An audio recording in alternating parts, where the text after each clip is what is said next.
What happened with the witness? Nothing. Nothing happened. I couldn't fix it. So you're gonna quit? It's either that or have Louis Litt fire me. What are you talking about? My first day, Louis fired Gary Lipsky for screwing up a case. He said if I did the same thing, I'd be gone just as fast. Well, you go back to the witness's house and you get her to testify again. I tried. There's no way. There's always a way. Then why don't you go and convince her? Because you screwed it up. Oh, and you don't give a damn about the client, right? It's not my job. Does your job include giving a damn about me? Because the least you could do is offer to stand up to Louis for me. Stand up for you? I put my ass on the line for you. But it turns out you may have had the balls to get this job, but you don't have the courage to stick it out when it gets tough. That's not true. Isn't it? You've had 1 foot out the door since you got here. What are you talking about? I'm talking about that briefcase being locked in your desk. Yeah, I saw it, and I know what it is. It's your backup plan in case this doesn't work out. You can make some quick cash and go right back to the life you told me you didn't want to lead. So if you want to quit, go ahead. But this isn't because of Louis, and it isn't because of me. It's because you're afraid you might have to admit that you're not as smart as you think you are. You lied. That other drug test you showed me was a fake. How'd you figure that out? Someone once told me I have an eye for detail when it comes to important paperwork. Well, maybe you're not as good as you think you are, or you would have caught it sooner. Okay, so this was all some sort of test. You blackmail me, you jeopardize my Mike, job. stop. Stop. We all came out ahead, didn't we? That new client's gonna bring us millions. Jessica knows your name now. It's a win-win. You're right. She does know my name, which is why she'll listen when I tell her exactly what happened. Okay, but before you do that, it is that time again, isn't it? What time? Pee in a cup time. And now you know I'd fail. Of course, you can run to mommy, tell your story, and take your chances, or you can take the test and trust that I'll keep it to myself as my way of thanking you.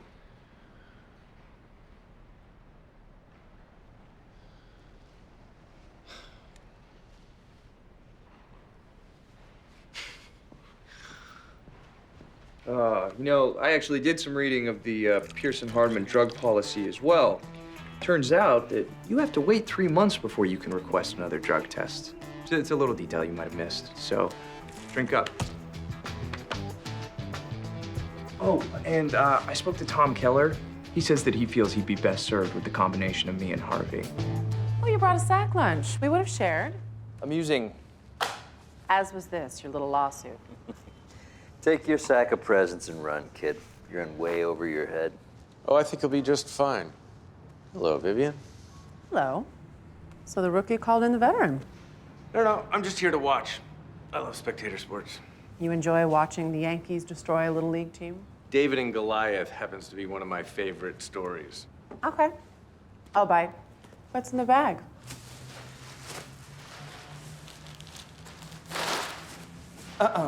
Hey, what are you doing? Oh, do you recognize this carpet? Make him get that out of here. This is your own carpet, Mr. Karinsky. It's from Frank Carvello's apartment. Come on. You feel the fibers, the texture. It's almost alive. You brought bed bugs in here. Whoa. That's vandalism, assault. You know, I'm happy that you put it that way because that's exactly what we're going to be charging your client with. What are you talking about?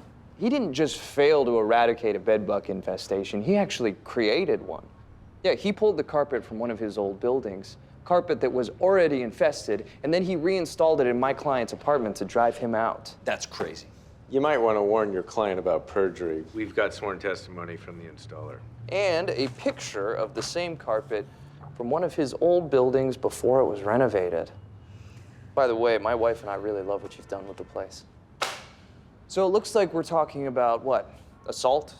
Violations of rental codes, health codes, and just basic codes of human decency. And if a jury in New York heard all that, wow, imagine the damages. Harvey, spectate, please. Just get that carpet out of here. So, Vivian, how am I doing for my first time?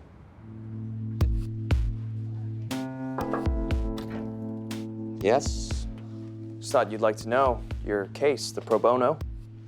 I won. How exciting for you. But like I said, it's just a pro bono case. It's not going to help your career. I did also manage to sign 15 new clients who are all suing for the same harassment, and they will be paying. So you can multiply this number times 15. It's not bad for rookie league. Our technical analysts predict stocks that are likely to have larger than expected volatility. These predictions are handed out to our traders on a daily basis in the form of a tip sheet. All these traders get the same tip sheet? Exactly. They're printed on a red paper so they can't be copied. Every trader is responsible for returning their sheet at the end of the day so they can be shredded. So no records exist? We keep electronic copies. I'll need to see those copies for the last year. I thought you meant. I'm assuming you own a computer? One more thing. I'll need to see a list of all the trades Morello Assets made in the last year. Well, I can't give you that. Why not? Tip sheets have expired, but our current positions, that's proprietary information. I can't release that on just your say-so. That's not a request. We need to protect the company, and we're covered under attorney-client privilege. And I'm telling you, I'm not giving you shit. You think I don't know what attorney-client privilege is? No, you corporate lawyers look down your noses at us because we didn't go to Ivy League schools. Just because I don't have a fancy degree doesn't mean you get to come into my house and order me around. And you go whine to Morello, and I'll knock you on your ass like the pussy you are. Well, Sam, I'm sorry that you feel that way, but I've been working for your boss, Dean Morello, for a very long time, and let me tell you something. You try to stonewall me, you'll be out on the street in less than a week. As for the other stuff, do I think that I'm smarter than you? You're damn right I do. But if you think that means that I can't kick your ass up and down this floor, take a swing and see what happens. I didn't think so.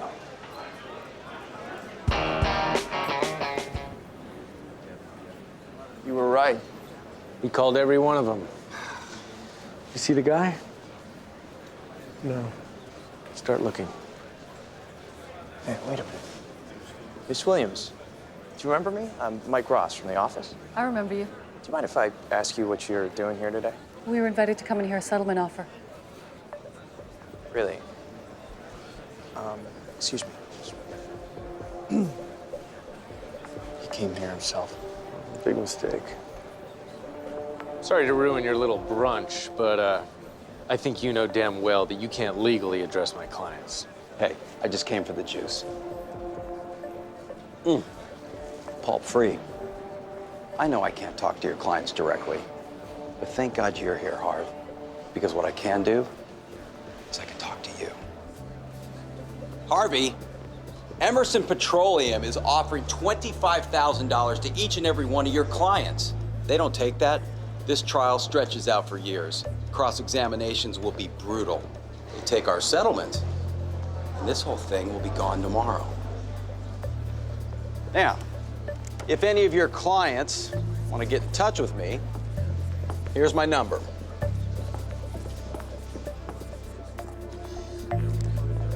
Mr. Ross, Harvey. Erase that number. You're not gonna get away with what you're doing, you know that, right? What? I just addressed you with a raised voice. Sometimes my ears aren't so good. If other people heard me, I apologize, Harvey.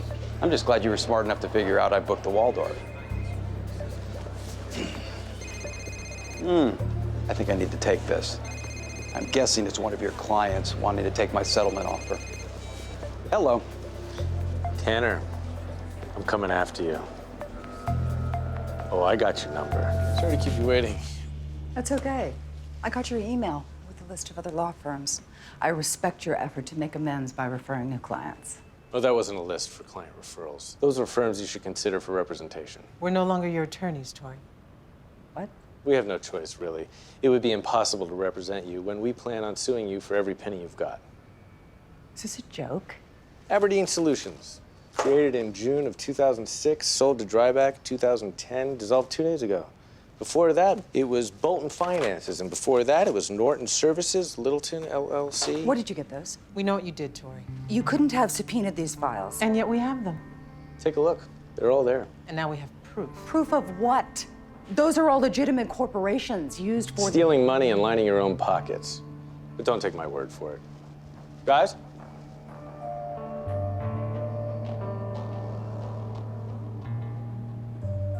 Hello, Tori. Yeah, we hired Stan to do a little independent consulting on our behalf, and he's come up with some very interesting connections. It was easy, even if I don't really have a degree. There was that vacation you invited me on last year. To your new house in the Bahamas. A house you bought with money you stole from this firm. My firm. Jessica. Jessica, what? You can't use any of this. We have attorney-client privilege. With dryback accounting, yes. With the shelf companies, no. Unfortunately for you, you're listed on the shelf companies. You stole from me. You either come clean now, or the only time you'll see your children in the next decade will be during prison visiting hours.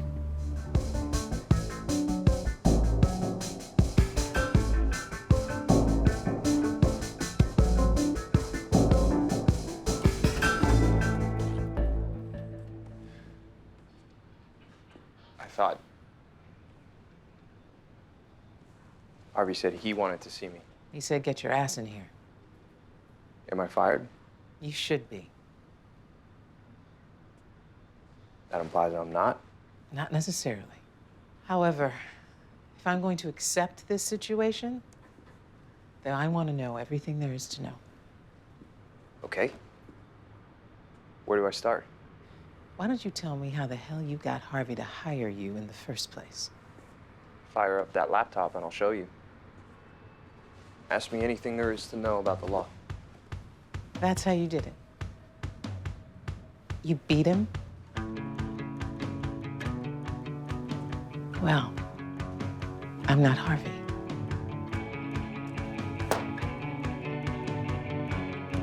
I don't need a computer. Harbinger file, done. Schofield subpoena, done. Johnson strategy, written. Every single one of your assignments was completed by me last night. What else do we have left to do? Filing? Filing, doc review, spell check. Grunt work? Yes, grunt work, because that's your job. Let it be known that I can do your work faster and better than any one of you without shedding a tear or breaking a sweat, but I don't, because writing briefs and recommending arguments is how you learn. You go out to any other firm right now at this stage of your career, you won't have this opportunity. If you don't believe me, I will write you the best recommendation you have ever seen, and you can find out for yourself. Go ahead. Any takers? That's what I thought. Now, I have 10 new cases here. Who wants in? What are you guys waiting for? Come and get them.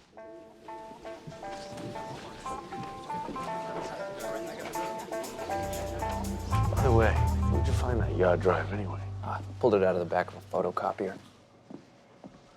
Gentlemen, as you are now in control of the company, we thought it best to bring a problem to your attention. How selfless of you. These are amended copies of the allegations against your company by the Jarvis Homeowners Association. Nice try. I looked into those allegations. Not a single expert has backed one of their claims. Oh, one has now. Keith Hoyt. Who better to speak to the harmful effects than the man who designed the wind farm himself? No. If he goes through with this, that company goes out of business. There's no way he kills his own company. You're right. He wouldn't, but I would. And as you pointed out, Keith's judgment has been impaired lately, so I convinced him to let me make the decisions going forward. I now have power of attorney, and I'd rather see this company worth nothing than let you have it. This is bullshit. Let him finish. Something's coming. We have three choices here. We move forward with the suit, lose-lose. We can give you your money back plus the $500,000, or you and I can play poker for it. And I'm not giving you your money back. Thank you, Daniel. But I'm not here to dispute anything. After all, I was high. I was high because I was being forced to work for you. A man who, it turns out, knew CM was negligent before I ever even took the case. This is not the time. Shut up, Louis. Don't do this. If you go, I go. Do you deny knowing about the defects?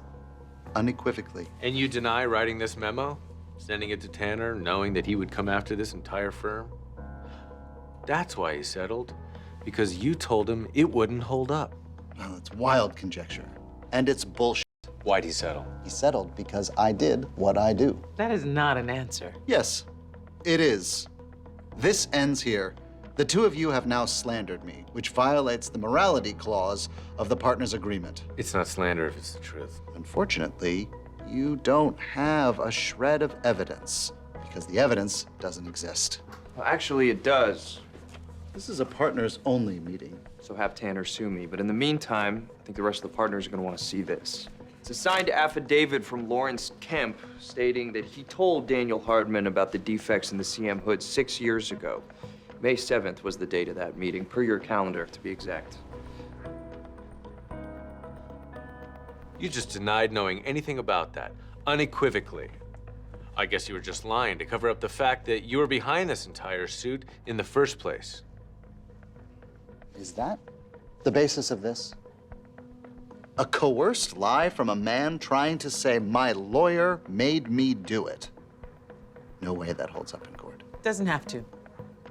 Just has to make these Harvard-educated lawyers understand that you made each and every one of them spend $100,000 of their own money to buy you control of my firm. I think we've heard all we needed to hear. Harvey has admitted to violating the drug policy. All those in favor of his dismissal?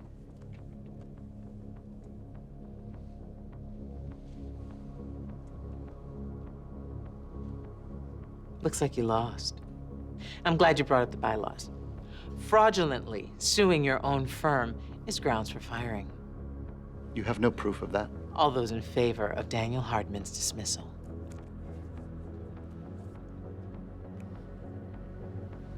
Hey, Harvey, I know I'm not a partner, but do you mind if I... Go ahead. Nice. Daniel, that $3 million of our money you've spent on yourself, consider your partnership bought out. Okay, look. Shut your mouth. I risked everything for you. Then I did it again and again. Wait, you weren't there. I didn't have to be. Jessica... You don't work for Jessica, you work for me. I know I do, but I was just trying to get you what you wanted, your name on the door. No, you got Edward Darby's name on the door. My part of the deal, it's gone. What? You never told me that. I didn't think I needed to tell you that because I didn't think you would ever betray me. Harvey, look at what we've done. You and me. You broke the Chinese wall. I got information directly from Scotty. That's 2 ethical violations that 6 weeks ago would have made your stomach turn. That's not why you did it. Fine, but look me in the eye and tell me it's not true anyway. You know what? It doesn't matter because you don't get to make my decisions for me. Isn't that what you were trying to do for me? This is a private conversation. You want to have it out? Let's have it out. Right now. You might want to go.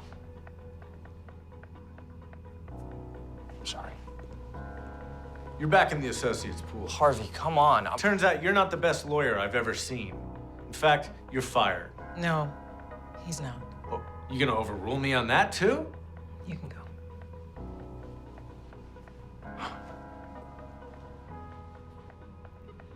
I didn't overrule you on the other. I beat you fair and square. No, you didn't. You're right. I cheated, like you. You jumped to the other side. You put me on the other side. I had a deal that put your name right next to mine. And it wasn't even up there yet, and you started acting like it was on top of mine. To protect you. Bullshit. This wasn't about protecting me. This was about advancing you. That's what this whole thing is about. What? Hardman said it. I didn't think it was true. He said, you don't trust me. He meant, you're afraid of me. Afraid of you? Boy, I just kicked your ass. And you didn't just want it, you begged me for it. So now, you're going to stay here, be humble, and learn your goddamn place. How long you been waiting here? Since I found out what you need? What I need is for you to leave me alone. No, what you need is information on Ava Hesington. Look, in 2008, her company tried to destroy evidence of an oil spill? Okay, well, in 2010, They bought off a whistleblower. And if the next thing you're gonna tell me is about an environmental impact study in 2006, don't. You think you're not replaceable? I got all that from an associate. I picked at random. I've been doing this before I met you, and I'll be doing it long after I've forgotten all about you. You had enough? No. No, you know what? I haven't, because you haven't. Excuse me? You haven't said whatever you have to say to rip me to shreds enough so that you can start to forgive me. So go ahead. Whatever it takes, I can take it. Go. Harvey, I am sorry, all right? But I need you to listen to me now. Listen to you? You know when I would have listened to you? That night. Jessica threatened me. I don't care. Anyone comes at you with any threat at all, you come to me. I don't give a If it's the Queen of England, you come to me, you tell me everything. That's what goddamn loyalty is.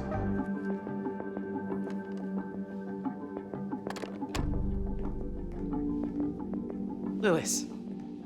I know you're a stickler for the rules, so I figured I'd just come by to return my ID. You want an explanation? I want to see you perp walk through the bullpen with your pretty little jacket draped over your handcuffs. But until then, yeah, I'll take an explanation. When I found out the truth about Mike Ross, it had already been done. By Harvey. Right after he made senior partner over me, that's when he hired the fraud. That's the correct timeline, right? Yes. So instead of turning him in, you cover it up. Louis. And the one time that I do something, you don't cover it up at all. You throw me to the wolves. I saved you from the wolves. And I ask you for the smallest gesture, just to allow my career to continue with dignity, and you couldn't muster the tiniest shred of compassion. What do you want me to say? I want you to tell me you're a liar! And a hypocrite!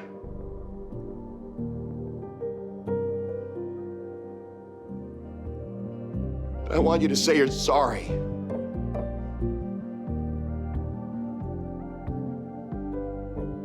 I am a liar.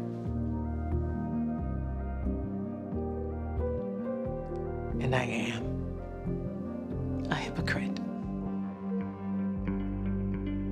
But I will not say I'm sorry.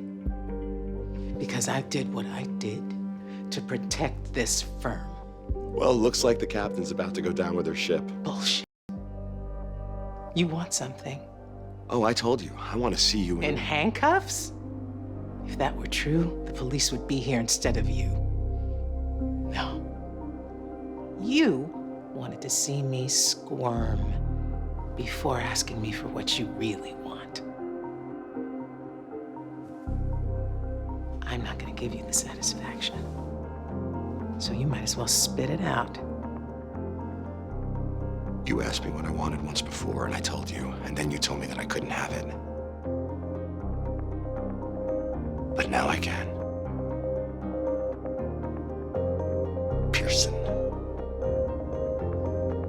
Specter.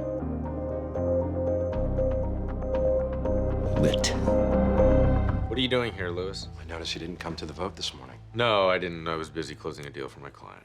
Let me guess, you had him backdate your sale to yesterday, so it falls under your old pay structure? No, Louis, that's something you would do because unlike you, I don't actually care about the money. Expect me to believe that? I don't care whether you believe it or not. My compensation package was about recognizing what I do. Money was just a consequence. That's why I didn't mind sharing it with Donna. Now, get out. No, you did care about the money. Because it was the last thing you had that separated you from me. Excuse me? I got named partner, I got Donna, and that drove you nuts. So you me at the meeting, and then you pretended to apologize. I did apologize, Louis. I came to you like a man, and then when I gave you the chance to make it up to me, you choked, like you always do. Well, how you like me now? Because the only thing you had left was that you made more, and now you don't, and I win. You didn't win anything. What are you talking about? I'm talking about the fact that no matter what you get, you're always wanting more. And the problem with always wanting more is that the second you get it, it can always be taken away. You're not reversing that vote. I'm not talking about the vote. I'm talking about what you value most. That's right. Might not happen today or tomorrow, but it's gonna happen because I'm gonna make it happen. One day you're gonna walk into your office and she's gonna be gone. Mr. Specter, you said there's no record of me ever having an apartment in Boston. Can you explain to the jury why there's no record of you ever having lived there?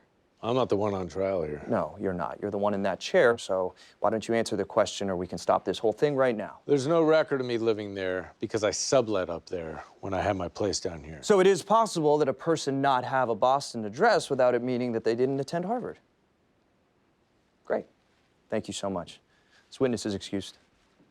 What exactly is your reason for not having an address up there? Unless you're too afraid to answer my questions.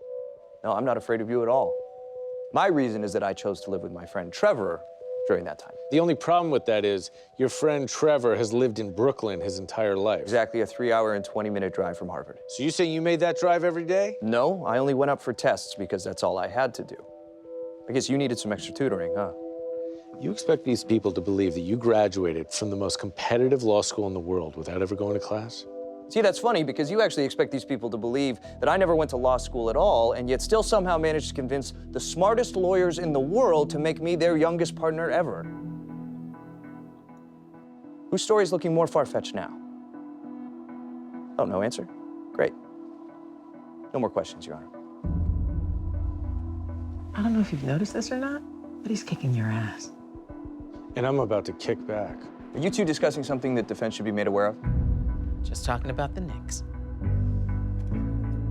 Now, is the prosecution ready to call their first witness? The prosecution's first witness is this affidavit from every single member of the defendant's supposed graduating class. Objection, Your Honor. I haven't seen that. Well, then let me read it to you. We collectively come forward to swear the following regarding Michael James Ross. We never saw him. We never knew him. We never heard of him. And it makes us sick that he's taking the good name of Harvard Law School and throwing it down the toilet. Please find him guilty on all counts. Your Honor, I move to strike that document right now. On what grounds? On the grounds that it's completely fabricated. Where's your proof? Besides the fact that I actually went to Harvard, there's no way you could have contacted all of those people since last night. Then I suggest you call every one of these people and put them on the stand. But when you do, every single one of them is going to look you in the eye and say, "Who the hell are you?"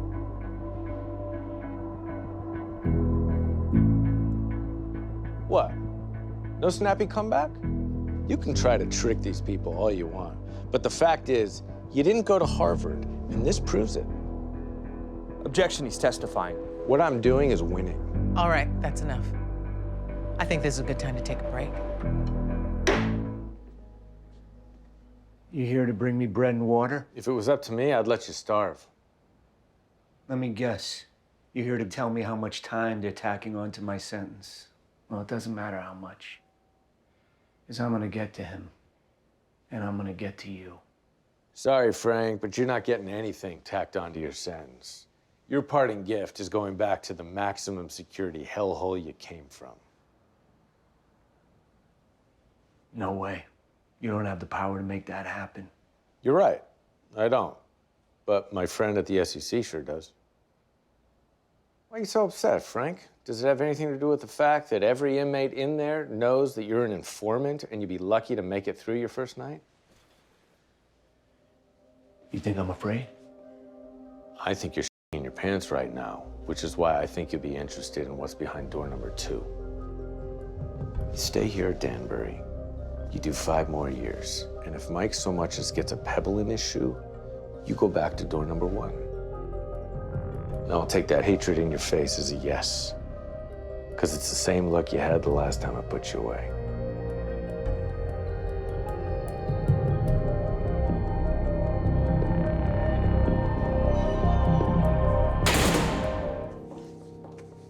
All right, Louis, I've tried to be reasonable, but I'm not going to sit around and watch this anymore. As of this moment, you're no longer in charge of the associates. Says you in what army? I'm sorry, I didn't catch that. I said you can't do that. Oh, yes, I can. Because even though Harvey clearly didn't tell you, as of last night, I'm a senior partner. You're what? That's right. I gave Harvey a check for $500,000. I'm a partner now, Louis, which means your whole you're up here and I'm down here bullshit? Not anymore. Partner? You're not even a lawyer. Neither are the chief operating officers of 4 of the top 9 firms in the world. This is bullshit. I didn't agree to any of this. I don't care whether you agreed to it or not. You're gonna live with it. And I don't give a shit what your supposed title is. I'm not giving up my associates. And if you think you're gonna leave this bathroom without giving me the respect I deserve... I'm not giving up my associates. That's enough. Harvey, what the hell kind of shit did you pull? Shut up and listen, Louis. Donna asked for a seat at the table, and I gave her one. Because when she worked for me, she had my back and would kill anyone coming for me. And when she worked for you, she did the same exact thing. Not to mention, if she left tomorrow, this firm would be a pile of rubble within 15 minutes. So then give her a raise. You don't make her goddamn senior partner. If Jessica were here, she'd tell you to do the same exact thing. Well, Louis, Jessica isn't here. But I am. Thank you, Harvey. Don't thank me yet. You asked for a vote, you got it. But the person who's going to decide when that vote is me. And And I say our first order of business is putting out word that Harvey Specter is the new managing partner. Now, you want to vote on that? Let's do it. But if it's not unanimous, we're gonna have a big problem. No problem here. What about you, Louis? You got a problem with me calling the shots? No, Harvey. No problem. You're managing partner. Good. Then I suggest the two of you get your shit together before tomorrow, because right now I got some things to take care of. Let me get this straight. You'll come at me for Jim Allen's losses if I prosecute Ricky Crosby, who you know is guilty and wasn't even your client until today? What he was isn't important. What he is getting a deal. So take your medicine and count yourself lucky that we're willing to horse trade. Because if we weren't, you'd be f***ed right now. Which you are anyway, because you're going to be issuing a public apology for going after an innocent man. No way. I admit that. It ruins me for higher office. What do you think I'm here for? And you wouldn't be in this position if you didn't go after an innocent man in the first place. I will issue an apology first thing tomorrow. No, you will issue one now. Because we're not giving you a chance to weasel out of this. We even did you a solid and wrote one up for you. Robert, did you know there are 12 different synonyms for the word incompetent? After he signs this, there's going to be a 13th. Malik. You know, you think this is funny, but sob story or not, a crime was committed here, and you are using it to ruin my career. So you'd better watch your backs. Tomorrow's gonna be what tomorrow's gonna be, Andy. But for today, Jessica Pearson sends her regards.